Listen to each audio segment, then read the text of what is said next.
పిల్లలు కావాలనే మీ కలను నెరవేర్చుకోండి. మొదటి కన్సల్టేషన్, మొదటి స్కానింగ్ ఉచితం. వివరాల కొరకు హెడ్ ఫెర్టిలిటీని సంప్రదించండి. కానీ ఎలక్షన్స్ ముందు మీరు ఆయనతో కొన్ని పార్టీ అంటే వస్తున్న మీకు సిద్ధం సభలకు కూడా మీరు కొన్నిట్లో కనిపించారు కదా. అవును అవును, అది కూడా ఇన్వైట్ చేశారు మిమ్మల్ని. అది కూడా మాట్లాడతాను. మహిళా కమిషన్ చైర్పర్సన్ ఎప్పటి నుంచి ఇచ్చిన సంవత్సరం నుంచి నేను దాదాపుగా అందరి దృష్టికి జగన్మోహన్ రెడ్డి గారి ఫ్యామిలీకి సంబంధించి కావచ్చు అందరినీ కలుస్తూనే ఉన్నాను. కత్తులు కూడా పదును పెట్టకపోతే వాడకపోతే తుప్పు పట్టిపోతాయండి. ఇవాళ నా పరిస్థితి కూడా అంతే అవుతుంది. మీరు నన్ను మహిళా కమిషన్ చైర్పర్సన్లో పెట్టడం అనేది చాలా రాంగ్ స్టెప్. సరైన పదవి, సరైన స్థానంలో సరైన మనిషిని పెట్టడం అనేటటువంటిది లేకపోతే అది రాజకీయ పార్టీలకు కూడా ఉపయోగం లేదు. నన్ను దయచేసి దీన్ని రిలీవ్ చేయండి, చైర్పర్సన్గా నన్ను రిలీవ్ చేయండి, ఎమ్మెల్సీ ఇవ్వండి అని చెప్పి సంవత్సరం తర్వాత నుంచి నేను అడగడం మొదలుపెట్టాను. చాలా ఎమ్మెల్సీలు చాలామందికి ఇచ్చారు, ఎవరెవరికో ఇచ్చారు, అసలు పార్టీకి సంబంధం లేని వాళ్ళకి ఇచ్చారు.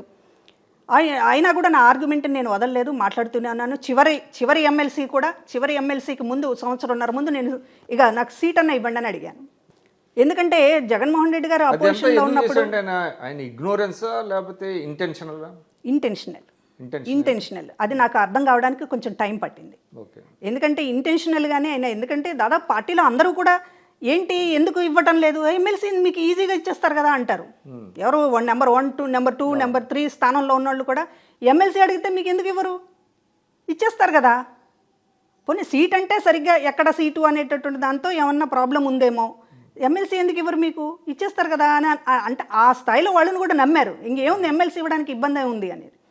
కానీ ఎమ్మెల్సీ చివరి జగన్మోహన్ రెడ్డి గారండి. నేను వేరే అడ్డుపడి ఉండొచ్చు, చాలామంది ఉంటారు ఈ రాజకీయాల్లో సహజంగా ఎక్కడైనా అడ్డుపడ్డం అనేటటువంటి శక్తులు కొన్ని ఉంటాయి. కానీ జగన్మోహన్ రెడ్డి గారు తన ఫ్యామిలీ మెంబర్ అనుకున్నప్పుడు ఆయన కాచుకోవాలి. జగన్మోహన్ రెడ్డి గారికి ఇష్టం లేదని నేను అనుకుంటున్నాను.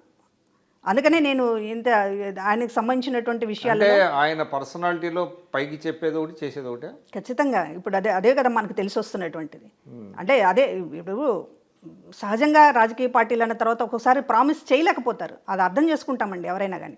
ఎమ్మెల్సీ ఇవ్వలేదు, సమీకరణాలు కుదరలేదు, సీట్ ఇవ్వలేకపోయారు, ఎందుకు ఇవ్వలేకపోయారు అనేటటువంటిది దాన్ని మొత్తం కూడా మన పట్ల వ్యవహరించినటువంటి తీరు, ఈ 15 ఏళ్ళుగా మనం ఆయనకేం చేశాము, ఆయన మనకేం చేశాడు అనేటటువంటిది చూస్తే ఈ నటన అత్యంతంగా నన్ను బాధించినటువంటి విషయం. మోసం చేయడం అనేటటువంటి దాన్ని ఎట్లా టాలరేట్ చేస్తాం? మీరు చేయకపోతారు, మీకున్నటువంటి పరిస్థితుల్లో మీకు కుదరలేదు, అర్థం చేసుకుంటాము. లేకపోతే సరే మీకున్నటువంటి ఇంకా ఏదైనా ప్రత్యేకించి పక్కన పెట్టాలనుకున్నారు, అది కూడా అర్థం చేసుకుంటాం. కానీ మోసం చేసడం మాత్రం ఎట్లా? ఆయన విషయంలో ఒకటి ఉంది కదండి, మాట తప్పడు మడమ తెప్పడు అని అంటారు. ఇప్పుడు అంటే ఎలా వచ్చింది అది? మరి అది రాజశేఖర్ రెడ్డి గారి దగ్గర నుంచి అలాగ వచ్చింది, మాట తిప్పడు మడమ అనేటటువంటిది. అసలు ఆయన మాట్లాడితే కదా, ఆయన చాలా మడమ తిప్పాడు అనుకోండి, కానీ అది ఒకటి పడింది కదా. అది ఒక హైప్, ఎవరికి వాళ్ళు ప్రచారం చేసుకునేటటువంటి అనేక ఫేక్ ప్రచారాల్లో భాగం అదొకటి. మాట తప్పడు మడమ తిప్పడు అనేటటువంటి ఆ విషయంలోనే ఉంది కదా. మాట తప్పడు విజయమ్మ గారే క్వశ్చన్ చేస్తున్నారు కదా, ఆ అమ్మాయికి ఆవిడకి ఎన్నిసార్లు అన్యాయం చేస్తారు అని చెప్పి ఆవిడ అడిగిందంటే ఎన్నిసార్లు మడమ తిప్పాడు జగన్మోహన్ రెడ్డి? ఆవిడ ఫెయిర్ అండి. ఆవిడ ధర్మంగా ఉంటారు అన్ని విషయాల్లో ఖచ్చితంగా. అందుకనే ఆవిడ ఈ రాజకీయాల్లో పూర్తిగా పక్కన పెట్టేశారు జగన్మోహన్ రెడ్డి. ఎందుకంటే ఆవిడ అడుగుతుంది ఇలాంటి, ఎందుకు వాసిరెడ్డి పద్మ మనతో ఉంది మొదటి నుంచి, అన్ని విషయాల్లో కాచుకుంది. ఎవరు కాచుకుంటారండి? నీ అరెస్ట్ అయినప్పుడు, జగన్మోహన్ రెడ్డి అరెస్ట్ అయినప్పుడు మొత్తం కూడా ఇంటి ముందు టెంట్ వేసి ఫ్యామిలీ మెంబర్స్ అందరూ కూర్చుంటే ఒక్క నాయకుడు లేడు. ఆ రోజు రాత్రంతా నేనున్నాను. భారతి గారు, విజయమ్మ గారు, షర్మిల గారు, వీళ్ళు ముగ్గురు కూడా కూర్చుంటే ఆ రోజు ఉన్నటువంటి ఈ సోకాల్డ్ లీడర్స్ ఎవరు కూడా ఆ రోజు ఎవరు ఉండలేకపోయారు అక్కడ. ఆ రోజు నుంచి చివరి దాకా వాళ్ళతో ఉండి మాట్లాడింది ఆ కుటుంబానికి తెలుసు. ఆ రోజు సిబిఐ మీద మాట్లాడాలంటే ఈ సజ్జలు ఎక్కడున్నాడు? ఆ రోజు వీళ్ళు ఎవరు లేరు. సిబిఐ మీద పోట్లాడాలంటే మాలాంటి వాళ్ళమే. మళ్ళీ దేనికి వెరవకుండా మీ ఈక్వేషన్స్ భారతి గారితో సరిగా లేవా? అసలు జగన్మోహన్ రెడ్డి గారికి లేదండి. నేను వీళ్ళని భారతి గారు ఆవిడ ఏం ప్లేన్ చేస్తుందో మనకు తెలియదు. ఈ షర్మిల గారితో విజయమ్మ గారితో ఉన్నానేమో అనేటటువంటి ఒకటి ఉందేమో నాకు తెలియదు. అటువంటిది ఏమీ లేదని కూడా వాళ్ళకి చాలా క్లియర్గా తెలుసు. మహిళా కమిషన్ చైర్పర్సన్ ఇచ్చిన తర్వాత విజయమ్మ గారిని కలవడమే తప్ప ఆ తర్వాత షర్మిల గారు తెలంగాణ పార్టీ పెట్టినప్పుడు కానీ లేకపోతే ఆ తర్వాత కానీ ఎప్పుడూ నాతో మాట్లాడలేదు. నేను ఎప్పుడు ఆవిడతో మాట్లాడలేదు. ఆ విషయం తెలుసు, వీళ్ళకి తెలియక కాదండి.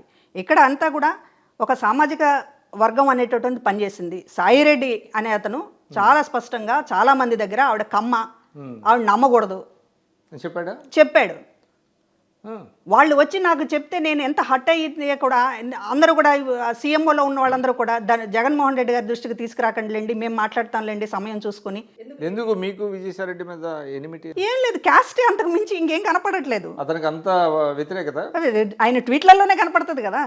అంటే ఇప్పుడు నేను కులం చూడలేదు, నాలో కులం చూసిన తర్వాత ఇంత ద్వేషించిన తర్వాత పోనీ కింది స్థాయిలో కొంత క్యాడరు కింది సోషల్ మీడియాలో ఏదో అట్లాంటి జగన్ గారి దగ్గర కనబడిందా మీకు? నెంబర్ 2 స్థానంలో ఉండి కూడా పెద్దిరెడ్డి గారు కావచ్చు చాలా కులం పేరుతోటి ఎదురుగా మాట్లాడుతూ అవమానిస్తున్నప్పుడు వీళ్ళు ఇంటెన్షన్ అంటే క్లియర్గా అర్థమవుతుంది.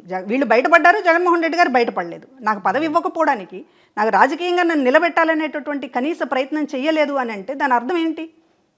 తొక్కేయాలనేటటువంటిదే కదా. దో యువర్ కమ్మ, నాకు తెలిసి మీరు ఆదర్శ వివాహం చేసుకున్నారు, మీకు క్యాస్ట్ పరమైనటువంటి లీనింగ్స్ ఉన్నాయని నేనైతే అనుకోవట్లేదు. కానీ మీలో అది కూడా చూశారు. అదే ఇప్పుడు నేను నిజంగా ఈ పార్టీలో ఉన్న తర్వాత జగన్మోహన్ రెడ్డి గారి కమ్మ సామాజిక వర్గం పట్ల ఎట్లా ఉంటున్నారో నెమ్మదిగా అర్థమైపోయిన తర్వాత, ప్రధానంగా అధికారంలోకి వచ్చిన తర్వాత ఏ రకంగా వ్యవహరిస్తున్నారనేటువంటి అర్థమైన తర్వాత, నాకు సంబంధించినటువంటి ఎల్లో మీడియాకి సంబంధించినటువంటి అనేక మందితో నాకు మొదటి నుంచి మంచి సంబంధాలు ఉన్నాయి. ఇక్కడ జగన్మోహన్ రెడ్డి గారి దృష్టికి తీసుకెళ్తే ఇక్కడ ఏదో వేటు పడిపోతుంది అనేటటువంటి వాతావరణం ఉంటుంది. కాబట్టి నేను అనేక మందితోటి నేను మాట్లాడడం కనీసం టచ్లో కూడా లేదు.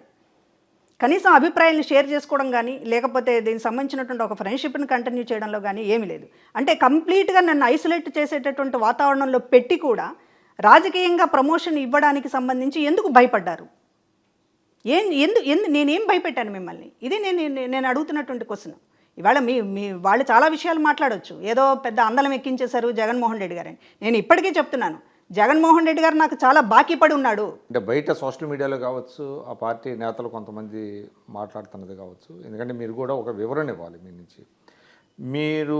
మీకు ఆయన ఒక ఫ్లాట్ కొనిచ్చారు అనేటువంటి ఒక వార్త కూడా ఒకటి సర్క్యులేట్ అవుతుంది. జగన్మోహన్ రెడ్డి గారి గురించి తెలిసిన వాళ్ళు ఎవరైనా సరే ఒక్కళ్ళన్నా ఆయన గురించి బాగా తెలిసినటువంటి వాళ్ళు ఆయన ఫ్లాట్లు కొని పెడతాడని, లేకపోతే వాడు భద్రతకు సంబంధించినటువంటిది లైఫ్కి సంబంధించినటువంటి చూస్తారని ఒక్కడిని చెప్పమానండి.